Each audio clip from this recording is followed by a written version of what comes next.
Excelência, e cumprimento por presidir os trabalhos. E, na verdade, senadora Ana Amélia, o meu discurso de hoje é um complemento da minha participação ontem na sessão temática que discutiu e debateu a paz nas eleições. Foi um momento bastante interessante.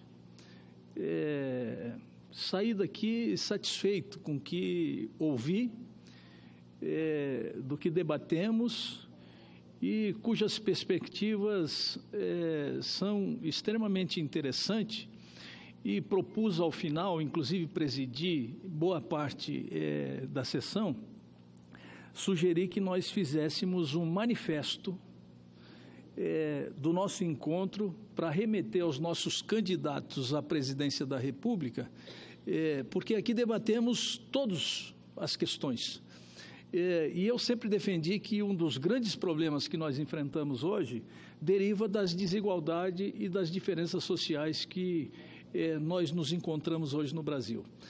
Dela, evidentemente, que deriva a violência, a droga, a marginalização e a falta de oportunidade, para não dizer outras coisas. Bem, esse é um tema. Hoje, fizemos uma audiência pública, uma vez que eu sou o relator da medida provisória, que cria o Ministério Extraordinário da Segurança Pública. E tivemos oportunidade de debater esse assunto por várias horas seguidas, e é um tema que originou, vamos dizer assim, o meu discurso que eu gostaria de fazer nessa sessão presidida por Vossa Excelência. Como todos nós sabemos, o país tem sofrido muito com a violência, sobretudo nos últimos anos.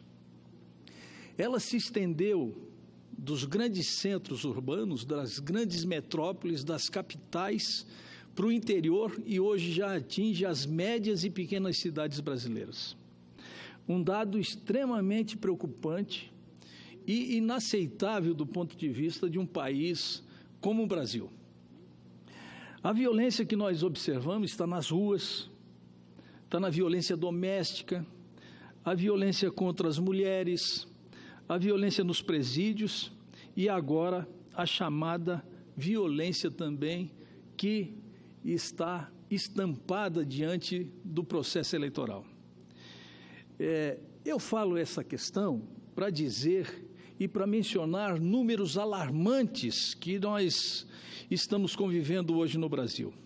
Atualmente, o Brasil registra mais de 60 mil mortes violentas intencionais, mais de 50 mil estupros, mais de 70 mil desaparecimentos, mais de 100 mil apreensão de armas de fogo e mais de 500 mil roubos e furtos de veículos. Nossa população carcerária hoje já ultrapassa as 700 mil pessoas. E a criação do novo ministério, do Ministério Extraordinário da Segurança Pública, tem por objetivo enfrentar de forma concreta e prática esses problemas, de tal forma a tentar reduzir esses problemas que assolam o Brasil inteiro.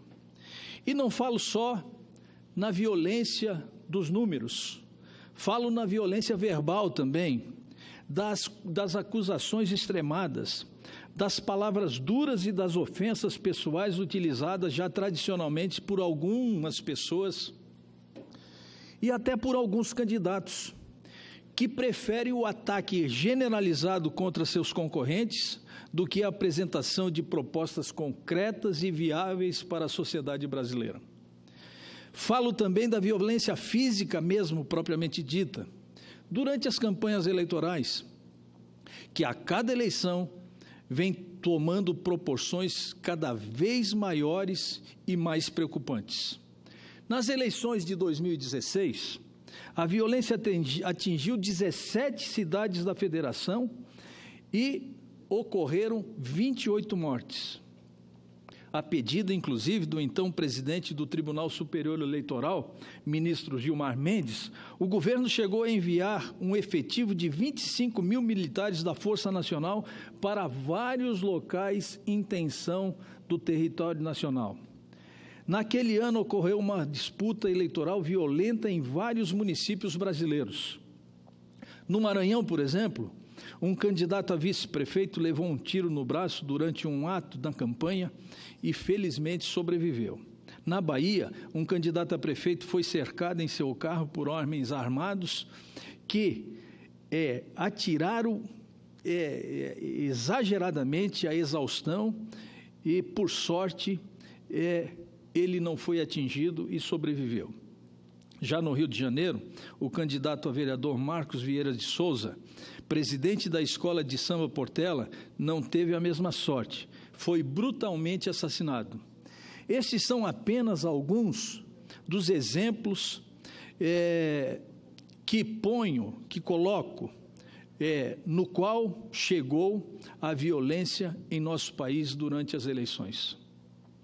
Um estudo recente feito pela Universidade Federal do Estado do Rio de Janeiro, a Unirio, mostra que foram assassinados em nosso país, nos últimos 16 anos, o assustador número de 79 candidatos durante as eleições. Os homicídios ocorreram em 22 dos 27 estados da federação. Desse total, 63 eram candidatos a vereadores, 6 a candidatos a prefeitos e 3 a vice-prefeito. Isso só para falar nas eleições municipais. Já nas eleições estaduais foram assassinados 4 candidatos a deputados estaduais e 3 candidatos a deputados federais. O ataque a tiro à caravana do presidente Lula, no Paraná, e o assassinato da vereadora carioca Marielle Franco deixaram o país em alerta sobre o radicalismo do discurso e das ações de grupos de militantes. Isso é, na minha opinião, inaceitável. Por isso, por todo o Brasil, candidatos atualmente no exercício do mandato de políticos têm sofrido com hostilidade e violência. Grupos antagonistas têm se enfrentado com agressividade mútua, que surpreende pelo nível de raiva e de intransigência. É certo que a violência física convive e se fortifica a partir da violência ideológica, preconceituosa, racista e extremista. Ela é fruto da intolerância, da atitude antidemocrática, da falta de respeito ao próximo, pelo abuso do uso irresponsável da liberdade de expressão. A difusão da violência pelo país e o incentivo de práticas de preconceitos e radicalismo é muito prejudicial ao nosso país e ao processo democrático e também à população brasileira. A violência nunca esteve tão em evidência. Nunca foi um problema tão urgente a ser enfrentado. Prova disso é que a atual administração, que o atual governo federal, procedeu uma intervenção federal na segurança pública do Rio de Janeiro, que inclusive causou a mudança no foco das principais candidaturas.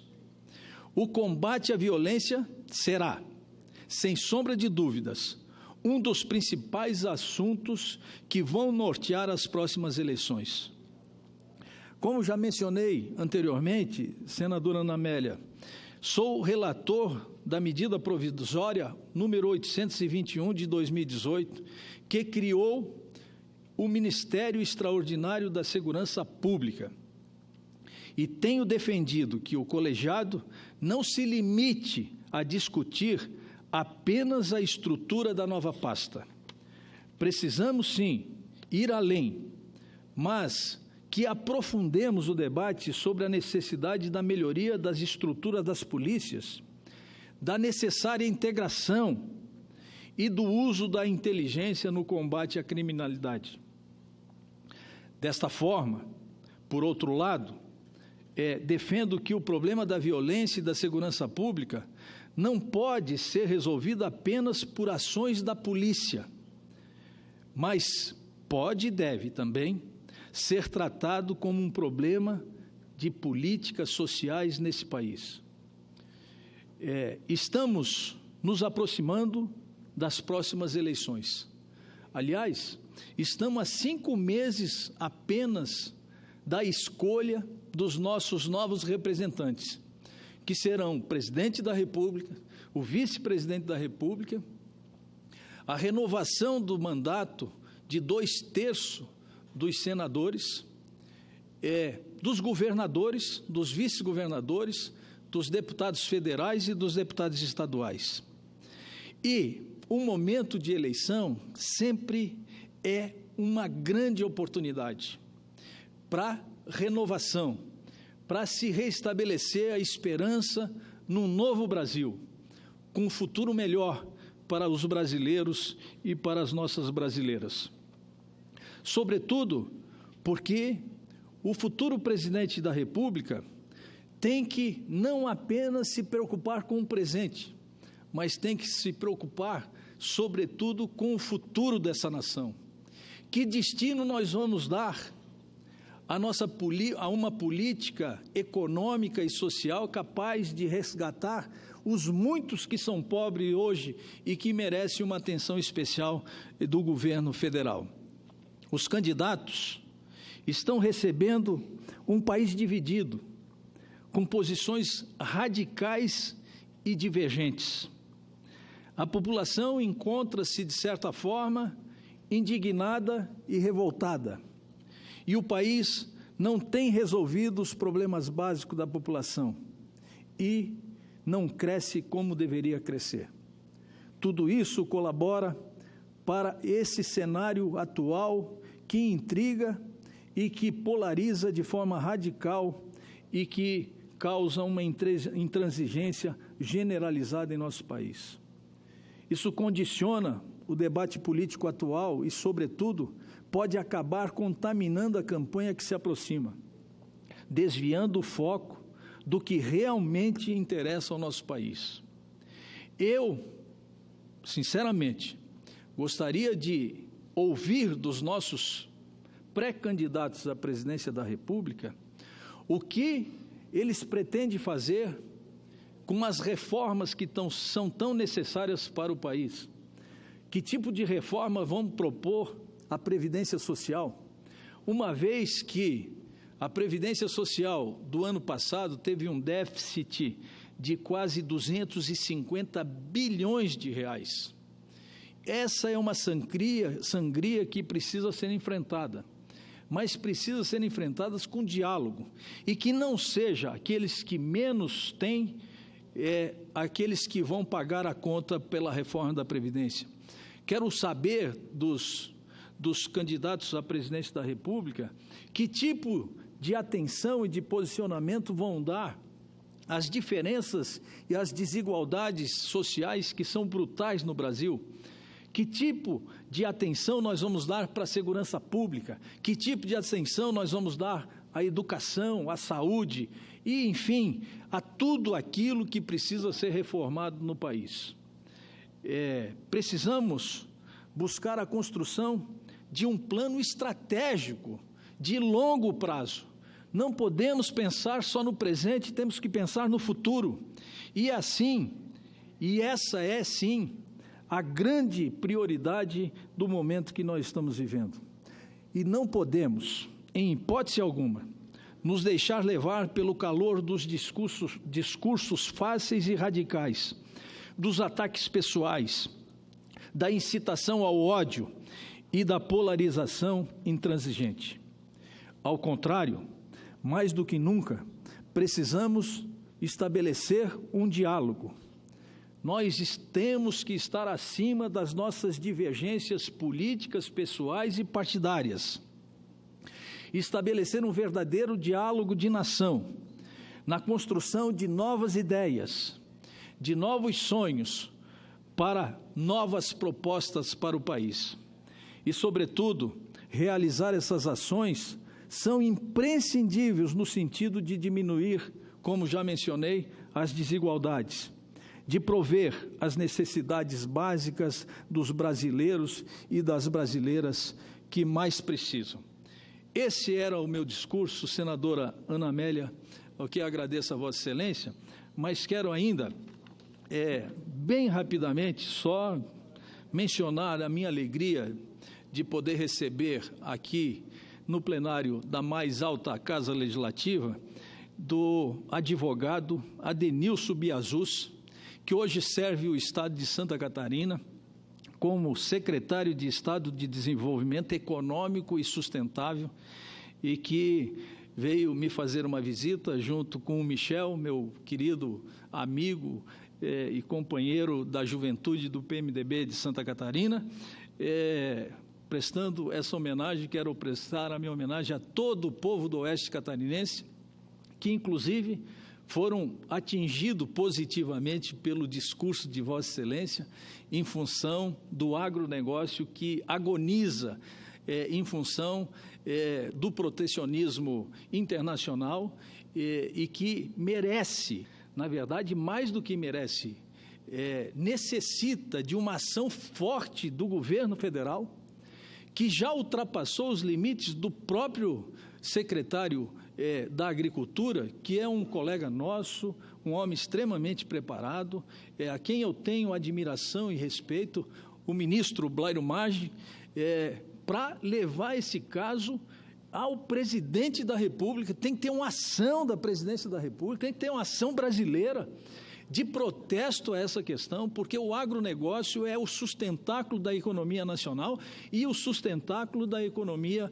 catarinense. E por isso, quero mais uma vez cumprimentar a Vossa Excelência, que foi brilhante como presidente da Comissão de Agricultura e Reforma Agrária, fez um brilhante trabalho e continua defendendo esse setor que exerce um papel estratégico e fundamental no desenvolvimento econômico e social do país, uma vez que cerca de 40% de tudo que é exportado no Brasil é do agronegócio, né? Então, eu não preciso dizer mais nada. Santa Catarina é um dos maiores produtores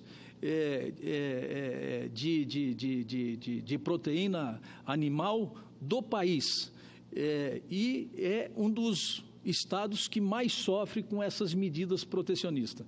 Quer dizer, então, tudo que a gente fala hoje aqui parece que precisa de uma ação firme. Nós precisamos de um braço forte, um pulso firme, que saia em defesa dos interesses nacionais. Até mesmo que não dê certo, mas nós não podemos pecar pela omissão. Temos que agir, temos que enfrentar, temos que reagir, temos que insistir para que efetivamente essas questões possam ser resolvidas. Muito obrigado pela atenção e pela distinção de Vossa Excelência. Cumprimento o senador Dário Berger.